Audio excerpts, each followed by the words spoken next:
வணக்கம், welcome to Maya's kitchen. இன்றைக்கி ரொம்பவே ஹெல்த்தியான ஒரு ஸ்நாக்ஸ் ரெசிபி தான் பார்க்க போகிறோம். தாமரை பொரி எப்படி செய்யணும்னு செஞ்சு காமிக்க போகிறேன். இது பார்த்திங்கன்னா சாப்பிட்றதுக்கு பாப்கார்ன் மாதிரி இருக்கும். தாமரை விதையிலேருந்து இந்த பொரி நம்ம ரெடி பண்ண போகிறோம். இன்றைக்கி பார்த்திங்கன்னா நான் 2 விதமாக செஞ்சு காமிக்க போகிறேன். இனிப்பும் செஞ்சு காமிக்க போகிறேன், காரமும் செஞ்சு காமிக்க போகிறேன். இது குழந்தைங்களுக்கு ஸ்நாக்ஸ் பாக்ஸ் கொடுத்து விட்றதுக்கு நல்ல ஒரு ரெசிபியாக இருக்கும். வாங்க எப்படி செய்யலான்னு பார்க்கலாம்.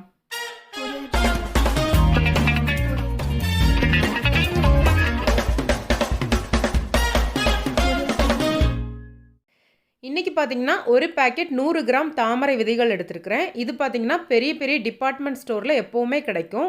ஒருவேளை உங்கள் வீட்டுக்கு பக்கத்தில் இல்லைன்னா ஆன்லைனில் கூட அவைலபிளாக இருக்குது, செக் பண்ணி பார்த்துக்கோங்க. இதை நம்ம பாப்கார்ன் மாதிரி ஃப்ரை பண்ணி சாப்பிட்டோம்னா டேஸ்ட் நல்லாயிருக்கும், அதே நேரத்தில் ரொம்பவே ஹெல்த்தியாக இருக்கும். இது ஃப்ரை பண்ணுறதுக்கு முன்னாடி பார்த்திங்கன்னா இந்த மாதிரி சாஃப்டாக இருக்கும். இதை நல்லா ஃப்ரை பண்ணி எடுத்துகிட்டு தான் அதுக்கப்புறமா இதில் காரமோ இனிப்போ வேணால் நம்ம செஞ்சுக்கலாம். நம்ம விரல்களை வச்சு அழுத்தும் போது பார்த்திங்கன்னா இது சாஃப்டாக உடையாது. ஃப்ரை பண்ணிவிட்டு பார்க்கும்போது பார்த்திங்கன்னா நல்லா கிறிஸ்பியாக இருக்கும். இப்போ ஒரு கடாயில் வந்து தாமரை விதைகள் சேர்த்துட்டேன். இதுக்கு எண்ணெய் எதுவுமே சேர்க்க தேவையில்லை, ட்ரை ரோஸ்ட் பண்ணால் போதும். ஒரு 10லேருந்து 15 நிமிஷத்துக்கு லோ டு மீடியம் ஃப்ளேமில் வச்சுட்டு நல்லா கிளறிக்கிட்டே இருந்திங்கன்னா இது ஒன்று போல் சூடாகி உங்களுக்கு கிறிஸ்பியாக வர ஆரம்பிச்சிரும்.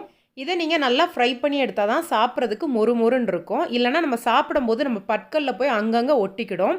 அதனால் நல்லா ஃப்ரை பண்ணி எடுத்துக்கோங்க. இதை நிதானமாக ஃப்ரை பண்ணி எடுத்திங்கன்னா டேஸ்ட் ரொம்ப சூப்பராக இருக்கும். ஒரு 10லேருந்து 15 நிமிஷம் வரைக்காட்டும் ஆகும். லோ ஃப்ளேமுக்கும் மீடியம் ஃப்ளேமுக்கும் வச்சு இதை நல்லா ஃப்ரை பண்ணி எடுத்துக்கோங்க. இப்போ பார்த்திங்கன்னா இது நல்லா ஃப்ரை ஆயிடுச்சு. இதில் ஒன்று எடுத்து நான் உடச்சி காமிக்கிறேன் பாருங்கள். இதை நான் அழுத்தும் போது பார்த்திங்கன்னா நல்லா இந்த மாதிரி பவுடர் ஆகணும். அந்தளவுக்கு நீங்கள் ஃப்ரை பண்ணிங்கன்னா சாப்பிட்றதுக்கு நல்லாயிருக்கும். இப்போ இது தயாராகிருச்சு. ஃபஸ்ட் நம்ம இனிப்பு எப்படி செய்யலான்னு பார்க்கலாம். அதுக்கு 1/4 கப் வெல்லம் எடுத்துருக்கிறேன். வெல்லத்தில் பார்த்திங்கன்னா தண்ணி எதுவுமே சேர்க்க வேண்டாம். கொஞ்ச நேரத்தில் அந்த வெல்லம் பார்த்திங்கன்னா உங்களுக்கு உருகி வர ஆரம்பிக்கும்.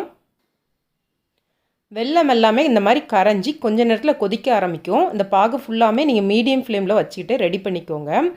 பாகு நல்லா கொதித்து வந்து கொஞ்ச நேரத்தில் கெட்டியாக ஆரம்பிக்கும். பாகு நல்லா கொதிக்க ஆரம்பிக்கவுமே கொஞ்ச நேரத்தில் பாகு நல்லா கலர் மாதிரி இந்தளவுக்கு திக்காக ஆரம்பிக்கும். இந்த நேரம் சரியாக இருக்கும்.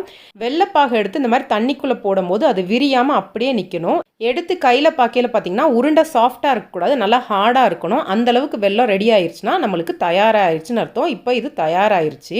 இதில் வாசனைக்கு 1 டீஸ்பூன் நெய் சேர்க்குறேன். நெய் சேர்த்து நல்லா கலந்துட்டு நம்ம தாமரை விதைகள் வறுத்து வச்சுருக்க தாமரை விதைகளை அதில் போட்டு நல்லா கிளறி எடுத்துக்கோங்க. தேவைப்பட்டால் 2 கரண்டியை வச்சு கூட லோ ஃப்ளேமில் வச்சுட்டு கிளறி எடுத்துக்கோங்க.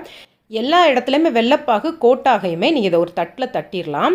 இந்த தாமரை விதையில் பார்த்திங்கன்னா நிறையா சத்துக்கள் இருக்குது. கால்சியம் நிறையா இருக்கனால போன்ஸுக்கு ரொம்ப நல்லது. அதே மாதிரி பிளட்டில் உள்ள கொலஸ்ட்ராலையும் கண்ட்ரோல் பண்ணும். அதே மாதிரி விட்டமின்ஸும் மினரல்ஸும் இதில் நிறையா இருக்குது. ஜீரணத்துக்கும் ரொம்ப நல்லது. வளர்கிற குழந்தைங்களுக்கு இந்த மாதிரி ஸ்நாக்ஸ் கொடுத்து பழக்குங்க, அவங்க விருப்பமாக சாப்பிடுவாங்க. இப்போ இது எல்லாமே நல்லா கோட் ஆயிடுச்சு. ஒரு பிளேட்டில் நம்ம தட்டி வச்சிடலாம். தட்டும்போது பார்த்திங்கன்னா எல்லாமே ஒன்று சேர்ந்து இருக்கிற மாதிரி இருக்கும். இது கொஞ்சம் ஆறுனதுக்கப்புறமா இதை கையில் எடுத்து பிரிச்சிங்கன்னா இது ஒன்று ஒன்றா தனியாக வந்துடும். ஃபுல்லாக ஆற விட வேண்டாம். கொஞ்சம் சூடு இருக்கும்போது இந்த மாதிரி கையில் ஒன்று ஒன்றா பிரித்து எடுத்துக்கோங்க. அதுக்கப்புறம் ஃபுல்லாக ஆறிடுச்சுன்னா உங்களுக்கு சாப்பிட்றதுக்கு சூப்பராக இருக்கும். இதை செஞ்சு டப்பாவில் போட்டு வச்சுக்கிட்டிங்கன்னா அப்படியே மொறுன்னு கிறிஸ்பியாக இருக்கும். உங்களுக்கு 10லேருந்து 15 நாளைக்கு யூஸ் பண்ணிக்கலாம். ரொம்ப நல்லாயிருக்கும்.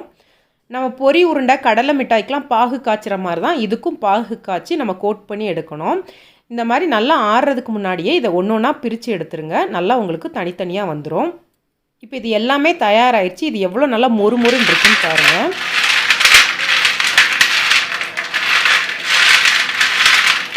நம்ம இதில் நெய் வெல்லம்லாம் சேர்த்துருக்கனால டேஸ்ட் ரொம்ப நல்லாயிருக்கும். குழந்தைங்க விருப்பமாக சாப்பிடுவாங்க. கண்டிப்பாக ட்ரை பண்ணி பாருங்கள், செஞ்சு கொடுங்க குழந்தைங்களுக்கு.